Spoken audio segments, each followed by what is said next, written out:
A basic understanding of synergent thinking and brain balancing practices, creative mistake making, play, and visualization has set the stage. Now, you're ready to discover the natural rhythms of the creative process and how to use them to put your creative genius to work. Life is a continuous exercise in creative problem solving. Our minds are geared, first of all, to solve problems of survival, to guide us to food. Where's the beef? Then shelter, home on the range. And, of course, procreative possibilities. Help me, Rhonda. As basic needs are met, our attention shifts to questions of status. We're number one. Esteem, I gotta be me, and friendship. A friend in need is a friend indeed. Then, ultimately, we seek truth. Seek and ye shall find. Beauty, beauty is truth, truth, beauty, and love. There is a light that shines beyond all things on earth, beyond the highest, the very highest heavens. This is the light that shines in your heart. Whatever the level of your problems, you can solve them more effectively by deepening your understanding of the nature of mind. Brain scientists have confirmed that our minds are made up of different types of mentality. The approach presented in the following section is based on the idea that each of us is capable of accessing different aspects of mind appropriate to different parts of the problem-solving process. You can improve your effectiveness by nurturing different styles of thinking beyond your habitual manners. I'm going to teach you synergent strategies to create a super-powered personal brainstorming resource and to develop your ability as a leader, building high-performance problem-solving groups such as work teams, community organizations, and your family. The problem-solving or solution-finding process has 5 phases that pulse between an emphasis on focused, convergent, and diffuse, divergent modes of thinking. The 5 phases are preparation, generation, incubation, evaluation, and implementation. In the preparation phase, you define your problem or question, examine your preconceptions, conduct research, and commit to the process of solving your problem. In the generation phase, you move beyond habitual pathways of thinking. This is what people usually call brainstorming. In the incubation phase, you allow your sub-attentional intelligence to suggest solutions. This is the phase for sleeping on the problem. In the evaluation mode, you analyze and evaluate proposed solutions. This is where you make decisions. And implementation, of course, is ultimately the most important. This is where you plan for action and act. Each of these phases calls for different minds and corresponding thinking roles. As you expand your understanding of the phases, you enhance your freedom to choose the right mind and most effective roles for your situation. Before we begin exploring the phases in depth, I'd like to suggest that you try to think of a particular problem that you'd like to work on. Perhaps a new process you're trying to evolve in the workplace, or a challenge you have in balancing your life at home, something you really care about. And then as we go through the 5 phases, think about how you can apply these 5 phases to the actual real problem in your life. So let's talk first about the preparation phase. What is problem solving and how does it begin? Well, the verb solve comes from the root solvere, which means to loosen, release, or set free. The word problem comes from the roots pro, meaning forward, and balein, meaning to throw or drive, like a ball. Webster defines a problem as a question proposed for solution or consideration. So problem solving is the process of proposing and considering questions in a way that throws or drives us forward toward greater freedom. The process of problem solving begins with understanding and defining the problem. In many problem-solving sessions, success requires replacing or reframing the initial question. The essence of the preparation phase is the Da Vincian skill of questionare, to find the most useful questions to inspire your creative powers, and then to commit to the process of successfully exploring, managing, or solving them. Egyptian Nobel Prize winner Naguib Mahfouz once said, "You can tell whether a man is clever by his answers. You can tell whether a man is wise by his questions." Of course, some questions are simple and clearly defined, such as, "Who's buried in Grant's tomb?" or "What's 7 times 7?" These questions have just one answer. Of course, we all know that Grant was indeed buried in Grant's tomb, and that in a normal universe, given the rules of arithmetic, 7 times 7 will always equal 49. Much of our schooling focuses on solving these kinds of problems that have just one answer. We grow up learning to ask ourselves the question, what is the right answer? But more complex problems have many possible solutions. Instead of asking what's the right answer, it's often more constructive to ask, is this the right question? And what are some possible solutions or paths forward? One of the classic questions business people ask is, how can we increase sales? There are a myriad of possible approaches. Have a sale. Advertise, offer rebates or frequent buyer awards. Stay open 24 hours. Give better service, improve the product, beef up the sales force, get an 800 number, provide better sales training, offer incentives to the sales team, and so on. Of course, it's possible to increase sales and lose money. Like the vacuum cleaner company in England that offered free international airline tickets to customers who purchased a new vacuum. The tickets were more expensive than the vacuums, and they sold lots of vacuums. It cost them millions. Frequently, individuals and organizations make the mistake of framing their questions and problems in a vacuum. Questions about sales are framed without reference to profits. Questions about profits are framed without reference to people. This way of framing problems is based on a compartmentalized either-or worldview. Instead, define the details of your questions synvergently, in a way that reflects the whole picture. Many of the problems we deal with in organizational and personal life are complex and initially rather vague, such as, how can we build teamwork? Or how can I be happy? These problems can be defined and framed in a wide variety of ways, and the framing will dramatically influence your solution-finding process. Psychologist Mark Brown offers the example of a question redefinition that resulted in a major transformation of human societies. Nomadic societies were based on the question, how do we get to water? They became agrarian and stable cultures, Brown emphasizes, when they began asking, how do we get the water to come to us? How can you develop your problem definition skills so that solutions will start to come to you? Begin by cultivating your questionare ability, playing the role of the insatiably curious child. Often, the most useful questions are the simple, naive ones that sophisticated people are prone to overlook.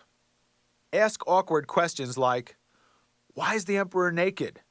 Why is this a problem? Is it the real problem? Why have we always done it this way? The classic reporter's questions, what, where, when, who, how, and why, help you get right to the heart of the matter. Think of a problem that you're concerned with in your professional or personal life and ask, what? What is the problem? What are the underlying issues? What'll happen if I ignore it? What other problems will be caused by solving this problem? What can this problem be compared to? What metaphors or analogies can I use to illuminate the question? Finding analogies and metaphors is a question framing technique that often suggests solutions.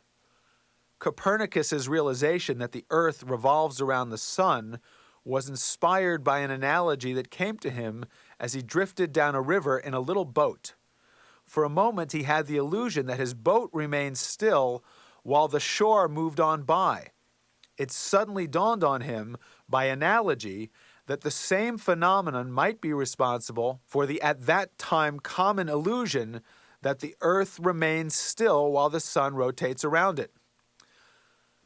A more recent, though less earth-shaking example is the analogical question posed by the inventor of the pull-tab top for aluminum cans, who asked, "What in nature opens easily?"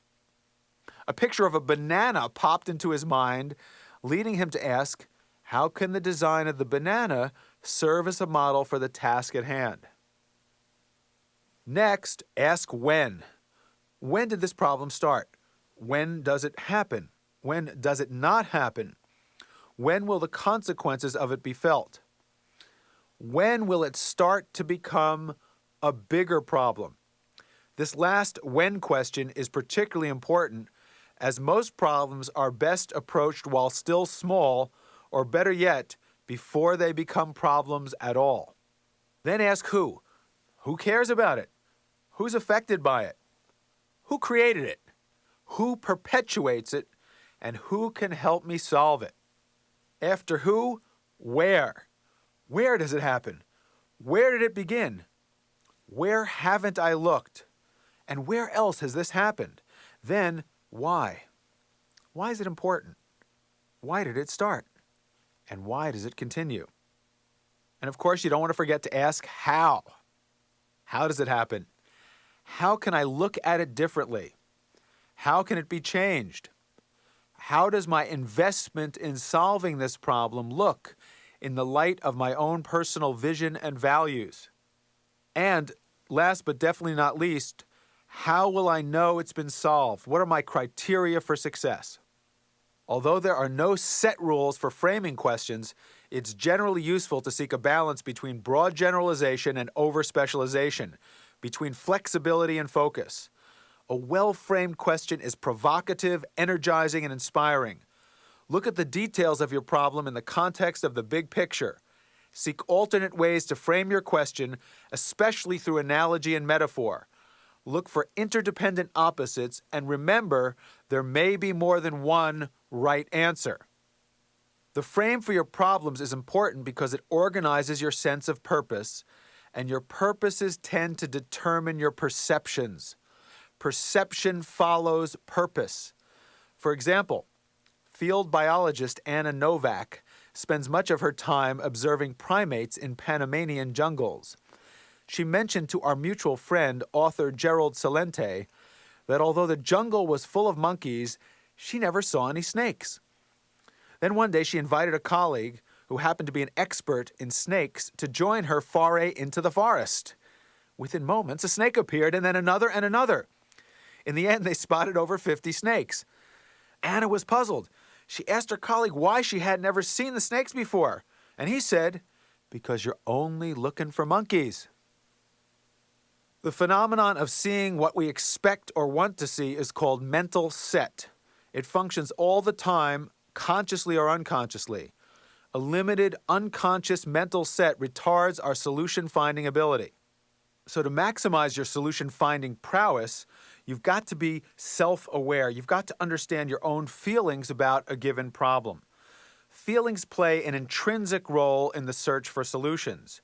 Intuition, hunches, and gut feeling can be our most valuable allies. But feelings can also lead us to be biased and blind to the truth. The key question then becomes, when does our emotional judgment serve us best? Should we use it at the beginning, allowing our feelings to determine our perceptions and thoughts?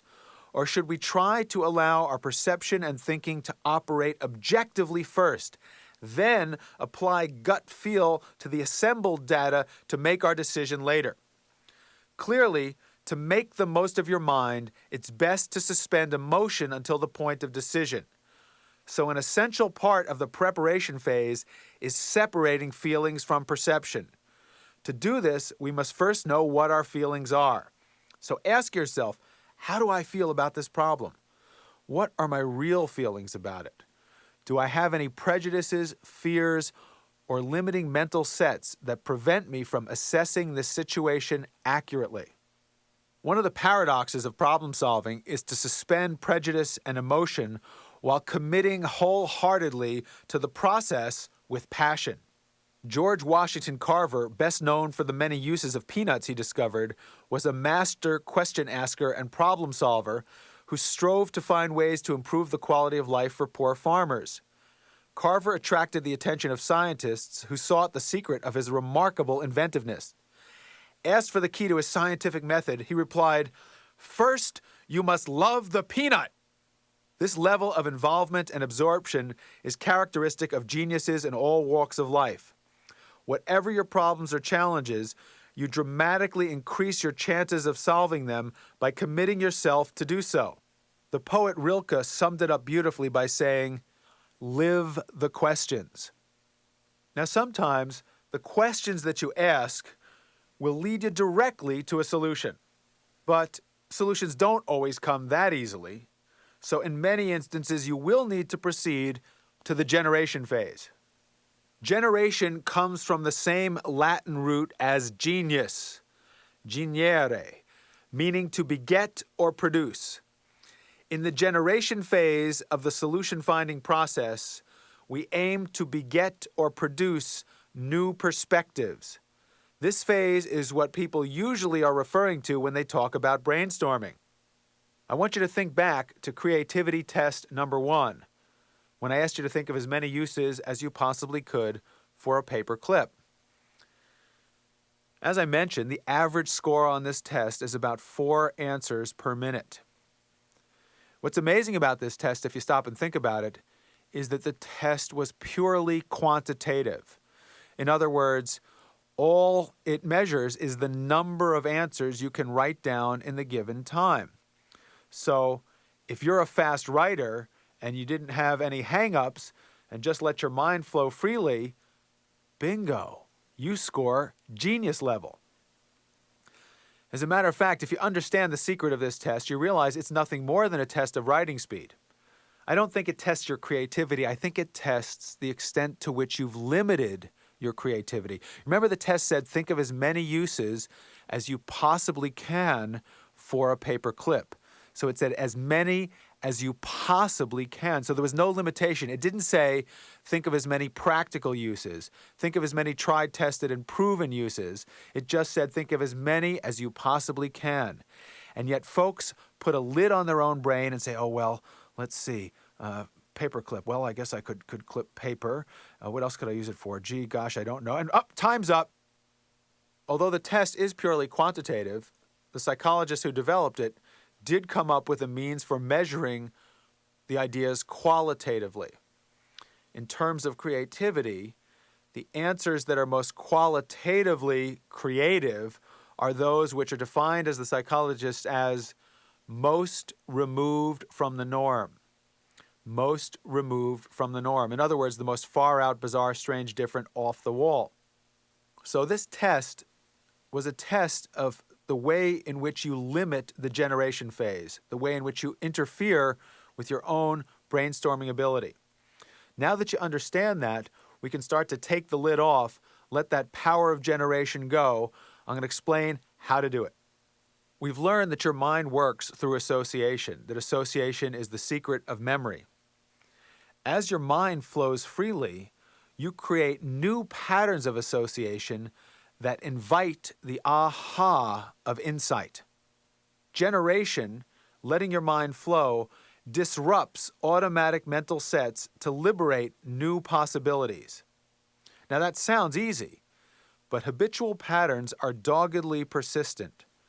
Most people respond to the request, associate freely, with a blank stare. Our reluctance to associate freely can be traced to our fear of embarrassment and being judged by others. Most folks invest tremendous energy in ensuring that they're never perceived as foolish, silly, or just plain crazy. We all tend to internalize these fears, so that even when we're alone, we're unable to let our minds go free. In the generation phase, it's essential to let go of the fear of judgment. To liberate new pathways required for insight, we must be willing to explore foolish, silly, and seemingly crazy ideas. Crazy people who are productive are geniuses. Crazy people who are rich, well, they're eccentric. Crazy people who are neither productive or rich, well, I'm afraid they're just plain crazy. Geniuses and crazy people are both out in the middle of a deep ocean. Geniuses swim and crazy people drown. Most of us are just sitting safely on the shore. In this section on the generation phase, I want to show you how to get your feet wet. As we've seen, each of us has a vast potential for creative thought. According to Dr. Deepak Chopra, human beings tend to think, on average, about 60,000 thoughts per day. But at least 95% of those thoughts are the same as the ones you had yesterday. We're all prone to get stuck in unproductive, automatic patterns of association, brain grooves that limit our perception, freedom, and creative genius. In a seminar in Northern Virginia, a group of police officers were discussing the nature of associative thinking when one officer commented on his partner's habit of association. Every day they would drive past a particular corner where his partner had some childhood experiences, and each day when they reached that spot, the partner would begin to talk about the same thing. All of a sudden, the officer who was complaining about his partner realized that every day he had the same reaction to his partner's habitual association. This mini enlightenment gave him insight into his potential for the freedom to choose his response to what had previously been an unconscious habitual pattern. You can free yourself from brain grooves by stimulating your mind with novelty. Read novels. Visit new places, especially foreign countries. Try new foods. Drive to work a different way. One of the richest sources of fresh associations comes from meeting different types of people. It's especially valuable to spend time with kids. Author Ray Bradbury offers a delightful perspective on nurturing freshness of mind. He writes, "You've got to feed yourself every day with all kinds of material from various fields, outrageous fields. I stuff my eyeballs with paintings and lithographs, listen to music, read essays, poetry, plays. When I was a kid, I sneaked over to the grown-up section in the library. Now I go into the children's section to make sure that I'm fully informed." More important than the external stimuli that may bring you a new track of associations is your inner willingness to embrace the unknown. Look for different things, but most importantly, remember to look at things differently. In the words of Marcel Proust, the real magic lies not in seeing new landscapes, but in having new eyes. See the world fresh every day. Think the thought, "Today, I'll think new thoughts," create new associations, develop new, broader perspectives. I'll approach the world in a deeper, truer, richer way. Your perception will begin to expand. The uniqueness and unlimited potential for association of each person means that any group of people can provide a powerful resource for problem solving and brainstorming. A weakness in most brainstorming approaches is that groups get together with the idea of letting their ideas flow freely. But everyone follows the associations of the most extroverted, authoritative, or the most senior person in the group. The most effective way to organize a brainstorm, problem-solving, or planning session is to begin by having each individual independently generate his or her own thoughts. Then, move into small groups and give each person a preset time to share their ideas. I recommend that you do this in reverse order of seniority. After nurturing ideas in the small group, they can then be presented to the larger group. I call this the greenhouse theory of creativity. Ideas start as delicate little seedlings that need to be carefully nurtured on an individual basis. Then they can be put into bigger pots in the greenhouse, the equivalent of small groups, before they're ready to live in the real garden of real life. If you've targeted a well-framed question and are approaching it with an open, questing mindset, then you've established fertile ground for new ideas. If you throw one seed on that ground, your chances for new growth are slim. If you throw 100, your chances improve. Throw 1,000, and you'll probably be able to look forward to a rich harvest. The more ideas you generate, the greater your chances for a breakthrough. Thousands of silly, useless, and wrong ideas fertilize the blossoming of one really good idea. Generating lots of ideas pushes you outside habitual patterns and exponentially increases the possibility of making new connections. Two-time Nobel Prize winner Linus Pauling said, "If you want to get a good idea, get a lot of ideas." And Alfred Nobel, after whom the Nobel Prize is named, said, "If I have 1,000 ideas and only one turns out to be good, I'm satisfied." Now, in the generation phase, the more ideas, the merrier, and the merrier the ideas, the better. A number of experiments have shown that humor improves scores on creativity tests. In the classic version, 3 groups receive a battery of creativity tests. Before the tests, the first group listens to comedy tapes. The second group listens to tapes on an academic subject. The third group just sits around. And invariably, the comedy group scores highest. One of my clients, a district manager for a major pharmaceutical company, takes her staff to Chicago's famous Second City improvisational comedy shows and arranges for them to have lessons in improvisation. She reports, "We're invariably more productive, more creative as a result of immersing ourselves in spontaneous humor." Humor echoes and supports the process of creative thinking. It reduces stress and promotes relaxed concentration and higher brain thinking. The essence of humor is a shift of expectation, a juxtaposition of previously unrelated elements. Ha-ha is the first cousin of aha.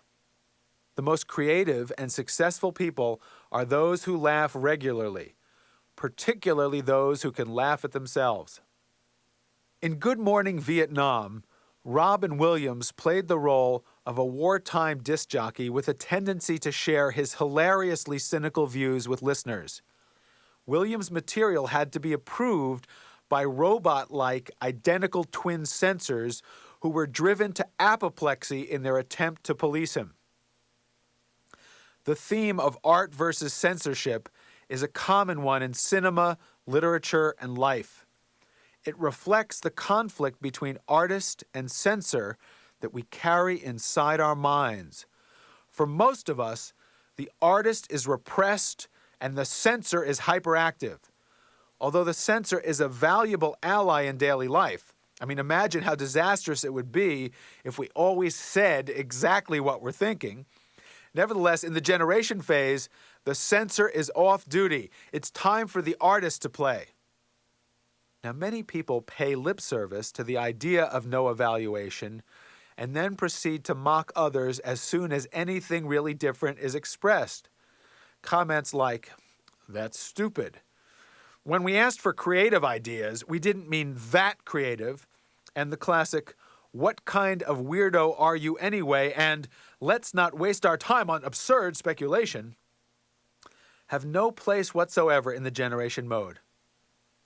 One technique for stopping inappropriate censoring is to crumple up sheets of paper and toss them at violators of the process. Advertising mastermind Alex Osborne, creator of the concept of brainstorming, liked to ring a bell to ward off over-anxious critics. But perhaps the most effective way is simply to remind them that the role of critic is valuable, but that this is not the time for it. Emphasize that the task at hand is to act out a role that calls for the suspension of ordinary logic. Asking people to act out a role is one of the most effective ways to get their creative juices flowing.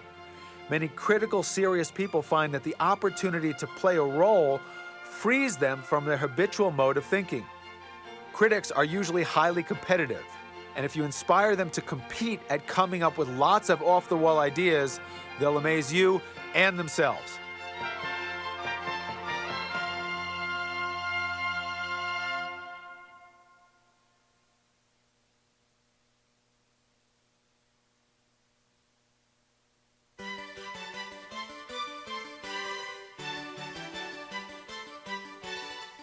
Descartes proclaimed, cogito ergo sum. I think, therefore I am. Cogito comes from the Latin coagitare, to shake together. Chubby Checker offered a new twist on Cartesian philosophy. Shake it up, baby. Twist and shout. Shake it, baby. Work it on out. By the way, Chubby's identity emerged from his own creative restructuring of his idol, Fats Domino. In the creative process, we work things out by shaking them up.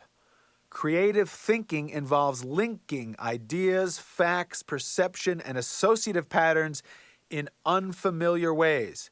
How can you shake up your mind to combine and relate ideas in new ways? I've got a number of methods for you.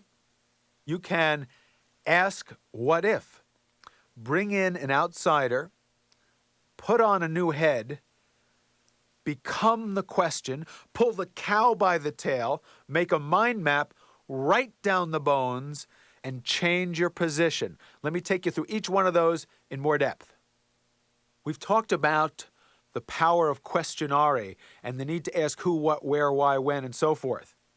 One of the most powerful questions you can ask in the generation phase is, what if? What if questions stimulate your imagination and shake up your perspective?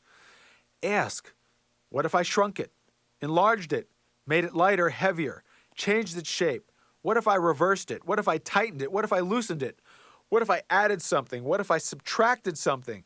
What if I interchanged the parts of it? What if I stayed open 24 hours, guaranteed it, changed its name, made it recyclable, stronger, weaker, softer, harder, portable, immovable, double the price, or paid customers to take it? The multi-billion-dollar economy of Silicon Valley was largely inspired by the question, what if we shrunk it? The result, smaller and smaller computer chips. The craze for offering rebates as a sales incentive was born from the question, what if we paid our customers to buy it?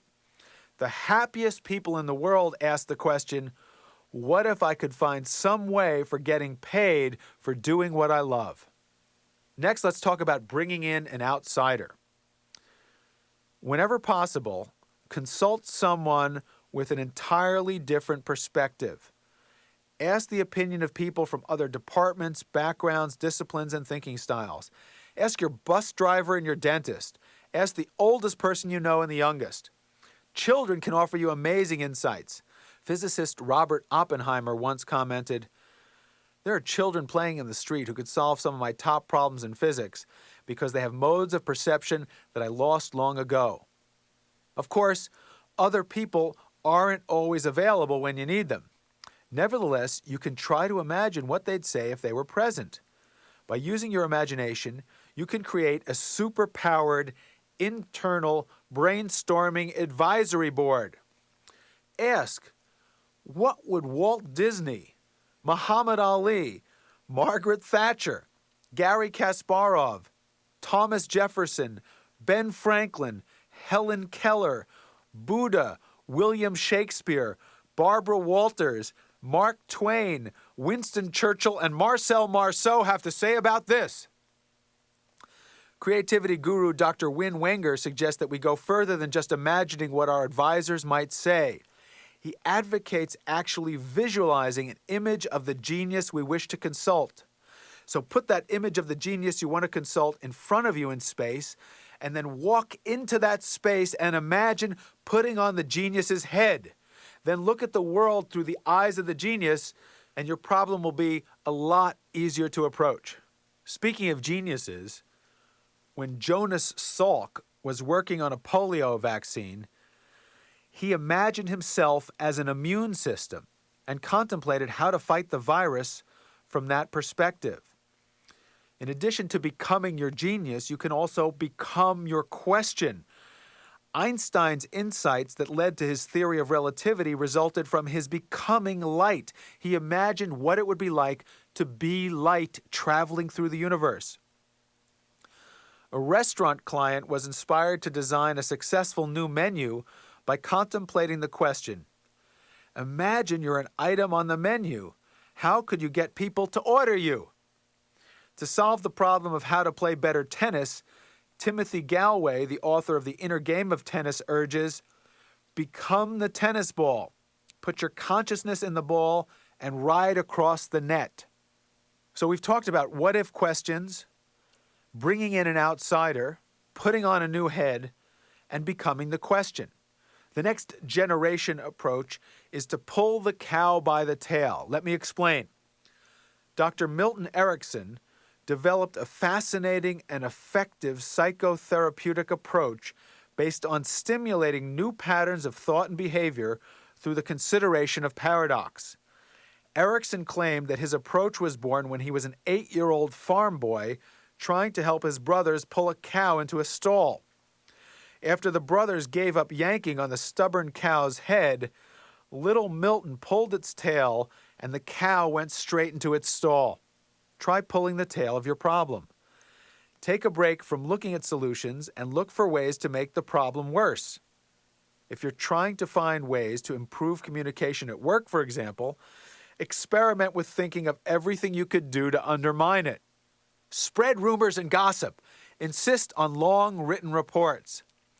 Discourage informal social interaction. Practice bad listening.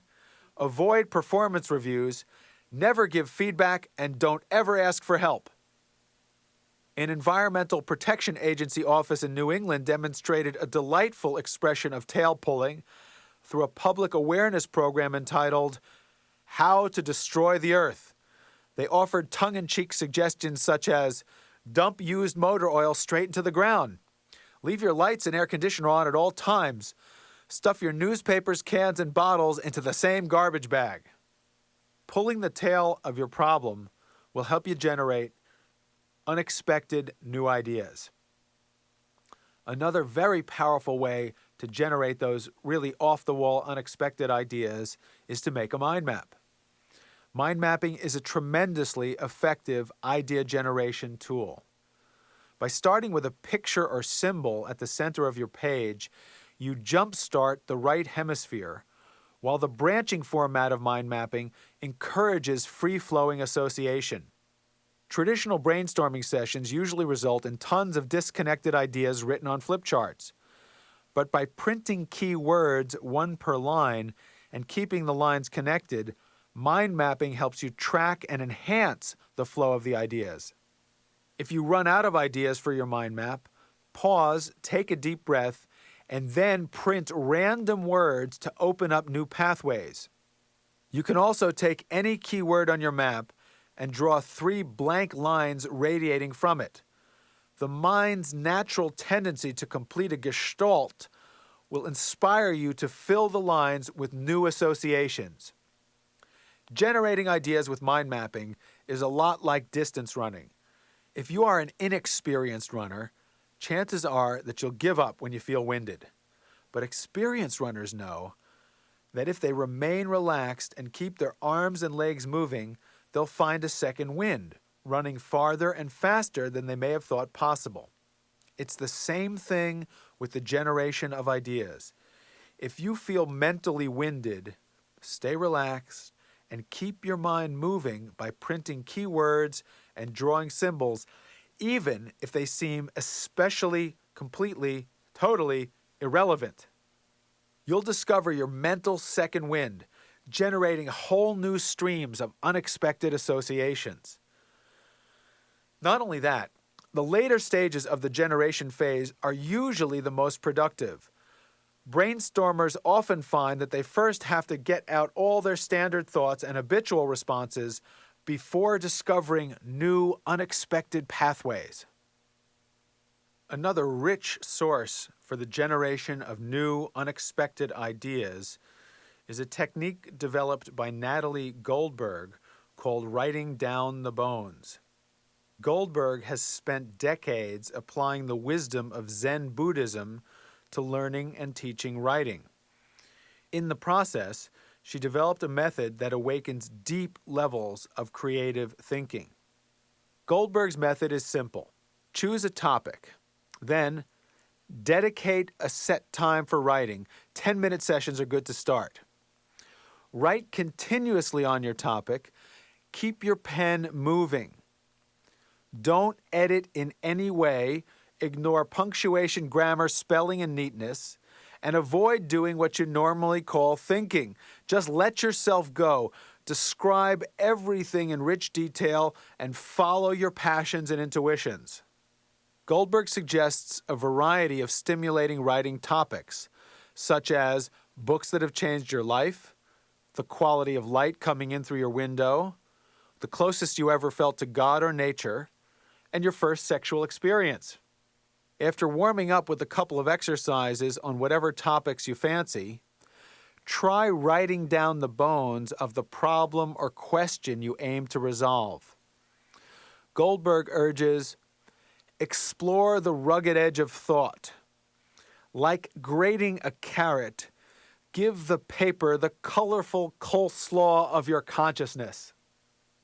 Conscientiously applying her method, you'll peel away layers of sensorial thinking and discover your raw originality.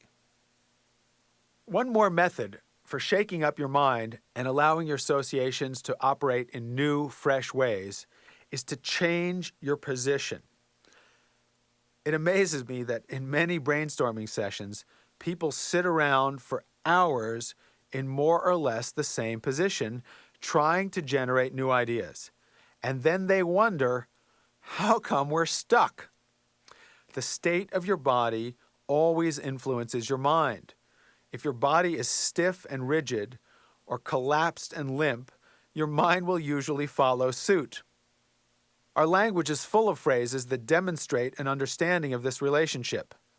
She won't change her position on the issue. They've taken an aggressive stance on this point.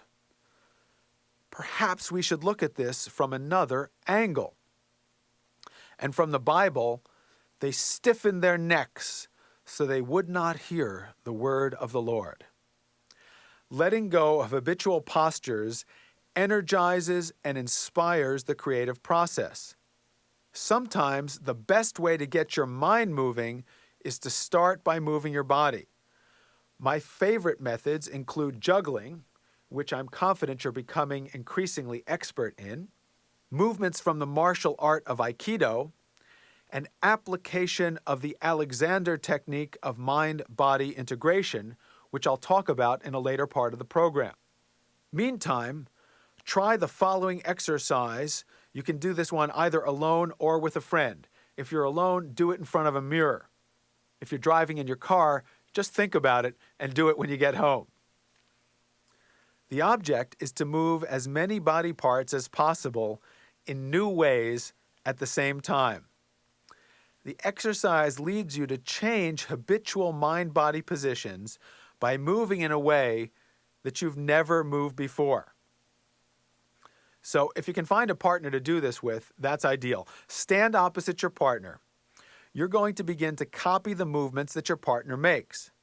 So your partner starts, for example, by raising her right hand and patting her head, then dropping her hand back to her side.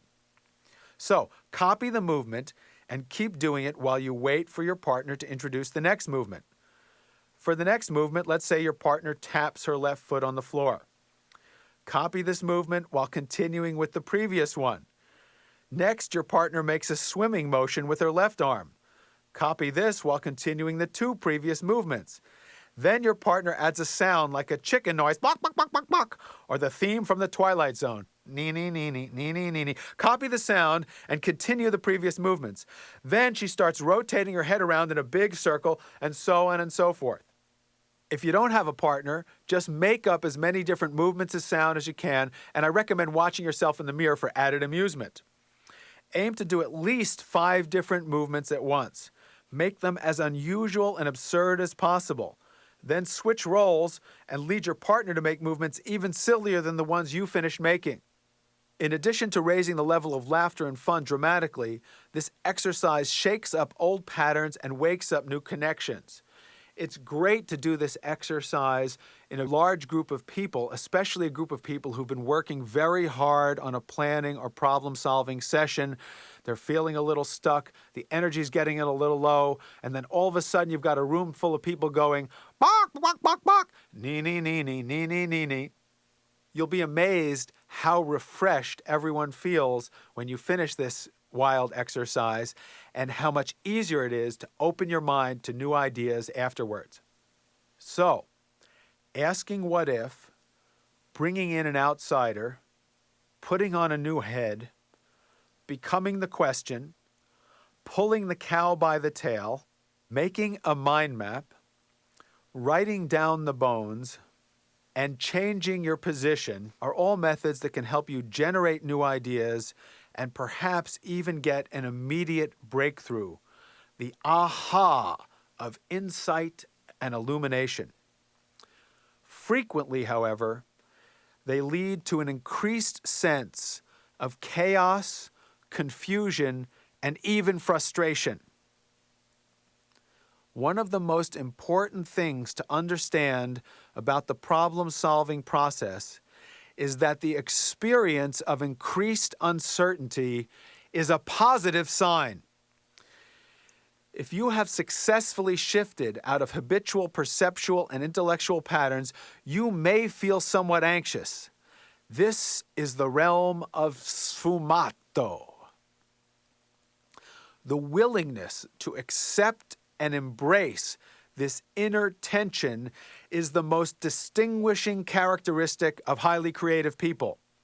It's the heart of Synvergent thinking. It's much easier to face uncertainty with confidence if you understand that your mind is designed to translate your heightened state of cogitation into insights and solutions. This translation takes place in the incubation phase of the process. To start us off on our contemplation of the incubation phase, I want to share with you the words of Lao Tzu from his Synvergent masterpiece, the Tao Te Ching. Lao Tzu writes, 30 spokes are made one by holes in a hub, by vacancies joining them for a wheel's use. The use of clay in molding pitchers comes from the hollow of its absence. Doors, windows in a house are used for their emptiness. Thus, we are helped by what is not to use what is. Sometimes the secret of problem solving is the hollow of absence, the emptiness. Have you ever solved a problem by sleeping on it? What's going on in your mind when you're not consciously working on a problem? In the incubation phase, your sub-attentional mind sorts through all the data you've collected, all the possibilities you played with in the generation phase, and puts it all together. Great musicians claim that their art comes to life in the spaces between notes. Master sculptors point to the space around their work as the secret of its power. Similarly, the spaces between your conscious efforts provide a key to the art of creative problem solving. These spaces allow ideas to incubate. Mathematical genius Henri Poincaré called incubation unconscious work and described it thus. Often, when one works hard at a question, nothing good is accomplished at the first attack. Then one takes a rest and sits down anew to the work, and then all of a sudden the decisive idea presents itself to the mind. These sudden inspirations never happen except after some days of voluntary effort which at first appeared to be absolutely fruitless. These ideas have not been as sterile as one thinks. They have set a-going the unconscious mind. The incubation mode is most effective when we alternate, as Poincaré suggests, between periods of intense focus and rest. Some people misinterpret the idea of sleeping on it to justify giving up when things get confusing or challenging. But without periods of intense focus, there's nothing to be incubated, nothing to set your mind a-going. Sometimes incubation, sleeping on it, yields obvious insights or ahas. But frequently, the fruits of this unconscious sub-attentional work are so subtle that they're easy to overlook. Excellence in creative problem solving requires that we cultivate attention to the delicate nuances of thought, listening for the faint whispers of shy inner voices. Hotelier Conrad Hilton once commented, "I know when I have a problem and have done all I can to figure it out, I keep listening in a sort of inside silence till something clicks and I feel a right answer." Author Edna Ferber once said, "A story must simmer in its own juice for months or even years before it's ready to serve." One of the joys of collecting wine is knowing that as time passes, fine wines get better. Thanks to the power of incubation, the same is true about ideas. Brain researchers estimate that your unconscious database outweighs the conscious on an order exceeding 10 million to 1. This database is the source of your hidden natural creative genius. In other words, a part of you is much smarter than you are. The wisest people regularly consult that smarter part. So in the incubation mode, we're listening inside, looking deeply within ourselves for that gleam of light, that subtle nuance, that little beginning seedling of an idea. Buckminster Fuller said, "I call intuition cosmic fishing. You feel a nibble, then you've got to hook the fish. After baiting the hook through preparation and generation and trolling deep waters with incubation, it's time to reel in the catch." The first step in the evaluation phase is to organize and prioritize the ideas you've generated. The best way to do this is by making a mind map of all your proposed solutions. Mind mapping lets you see a tremendous amount of information at a glance. It helps you see relationships and discover connections, making it easier to consolidate the best elements of a number of different solutions. Once you've put all your ideas in order, subject them to cross-examination by playing the following roles. The first role to play is what I call angel's advocate. In the angel's advocate role, you focus on the bright side of the idea in question. Translate your idea into positive proposals and constructive suggestions. Engage in positive speculation, focusing on benefits and opportunities. Paint utopian scenarios and show how they can be realized. Express everything positive about the idea, all its strengths, and all the reasons why it will work. True positive thinking is a discipline. It's much easier to cut an idea down than to build it up, which is why it's best to play angel's advocate first. Of course, it's also essential to learn how to whittle ideas into shape. This is where the devil's advocate takes over. In my work with management teams, I often find that in the course of decision-making sessions, someone says, "Let me play the role of devil's advocate." After which, this person usually makes an all-out effort to trash whatever creative ideas have been offered. More devil than advocate, these individuals take a special joy in the logical fallacy of throwing out the baby with the bathwater. Look, if an idea is 80% right and 20% wrong, it's essential to target the 20% and find a way to fix it. As Edward de Bono notes, what frequently happens instead is a hyperactive pouncing on the weakness of the 20%, accompanied by an implication that whoever proposed the 20% must be a complete fool, and that therefore, since the remaining 80% was put forward by a fool, it must also be wrong. The art of useful negative thinking requires separating emotions, egotism, and personal inflammatory language from logical, critical assessment. An effective devil's advocate acknowledges and suspends emotional reactions to an idea before pointing out specific reasons why it may not work. Weaknesses, gaps, and inadequacies in the reasoning behind the idea. Hazards, risks, and liabilities of the proposal at hand. Everything that could possibly go wrong, consequences of failure, costs and difficulties of implementation, questionable data and unproven assumptions, potentially adverse legal and ethical implications, and faulty logic.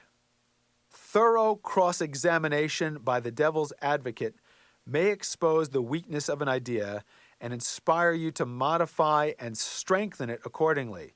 It may send you back to the drawing board, specifically back to the preparation or generation modes, or it may confirm that you're on the right track and build your confidence in the idea. You can be certain, however, that if you don't play the role of devil's advocate, then reality will ultimately do it for you. After your advocates have made their case, send it to your inner judge for deliberation. Make a comprehensive mind map for each idea, including branches such as outcome. What is the idea supposed to achieve or accomplish? Mental set. What assumptions, prejudices, paradigms, or sets have been influencing you? Strengths. What are the advantages of the proposed solution? What are the benefits? This is a summary of the angel's case.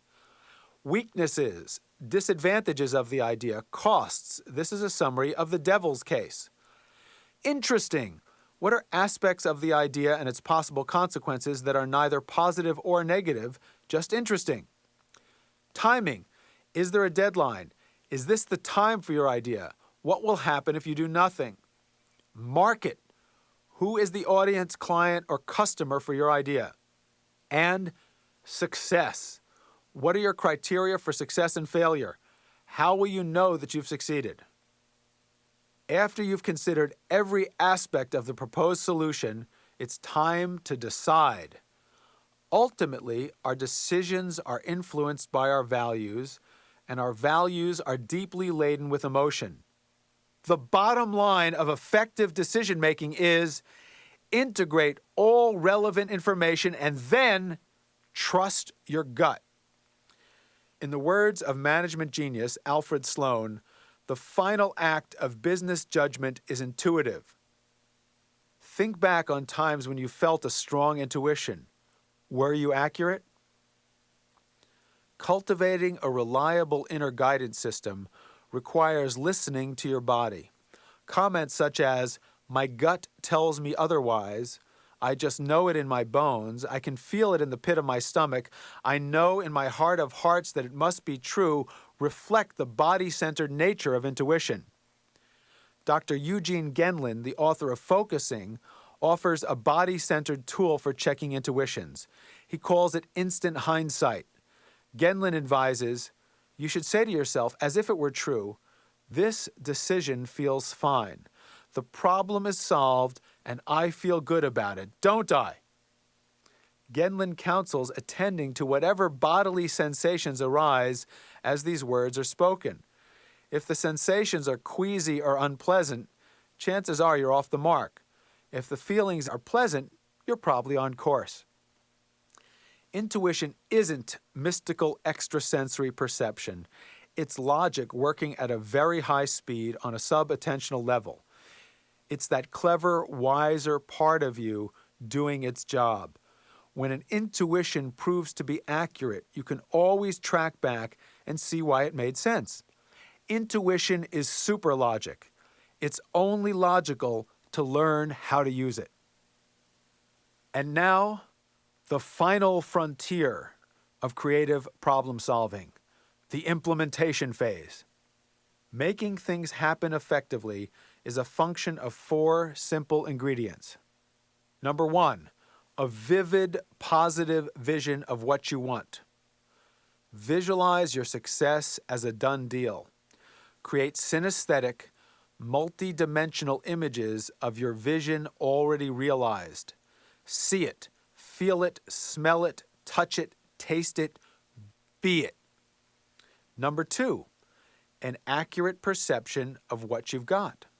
Question your assumptions and mental sets. Seek objective feedback and measurement tools. Assess the resistance, competition, and other obstacles you must overcome or transform. Number 3, a plan. Plan backwards. Start with the realization of your goal and work your way to the present. Then set specific timelines. Think strategically and tactically. Line up allies, resources, sponsors, and supporters. Make a thoughtful plan and always be prepared to improvise. Number 4, commitment and accountability. Throw the full force of your being into achieving your aims. Act as though you are 100% responsible for the results. Successful people know it's easier to ask forgiveness than permission. Many good ideas rot on the vine called waiting for permission and approval. Other common strategies for non-achievement include: go ahead and subject your idea to really exhaustive analysis, and be sure to wait for certainty. Ignore the interests of other stakeholders and waffle on your commitment. Make lots of excuses. Try to claim all the credit and go ahead and assume that nothing's going to change. The circumstances will remain just as they are now, and don't anticipate those obstacles and resistances. The more innovative your action, the more resistance you can expect, especially in an organizational context. A new idea, no matter how positive its implications, always suggests abandonment of the old. Like Picasso said, every act of creation is first an act of destruction.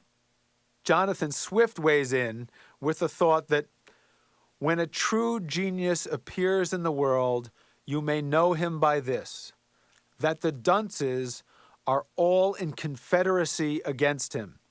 And William James sums it up by writing, any new thing is first declared to be absurd, then later to be obvious, and finally its adversaries claim that they invented it. Creativity requires the courage to move forward in the face of resistance. It demands that we access the role of champion, defined by Webster as one who comes forward in defense of a person or cause, a vindicator or protector. Champions know that success is inevitable, that there's no such thing as failure, only feedback. They know that the best way to forecast the future is to create it. A champion views resistance as a gift, helping to refine and strengthen the idea. Armed with vision, empathy, and the skills of Synvergent thinking, champions build support and make things happen. Make it a habit to generate non-habitual ideas. Be a champion for your family, organization, community, country, planet, and for yourself. Creativity isn't just the province of great artists, musicians, scientists, and business leaders. It's your birthright, the essence of living. Giving birth, forming a sentence, preparing a meal, growing a garden. Our very existence is an expression of the creative force of the universe. Be a student of that creative force. Learn its laws. Harmonizing with the natural principles of the universe is the ultimate secret of success. In the words of the founder of Aikido, Morihei Ueshiba, those who are enlightened never stop forging themselves. The most perfect actions echo the patterns found in nature. And one last thought on problem solving. When it comes to solving your problems, from deciding whether or not to get married, choosing a career, changing a career, designing a new product, creating a new organizational culture, there's one problem-solving approach that reigns supreme. Quiet yourself and ask for guidance from a higher power. Whether you think of this higher power as divinely inspired or as an expression of your vast subattentional intelligence, sincerely asking for guidance liberates you from the constricting effects of habit and egotism. Prayer and deep contemplation open a channel to the deepest source of creativity.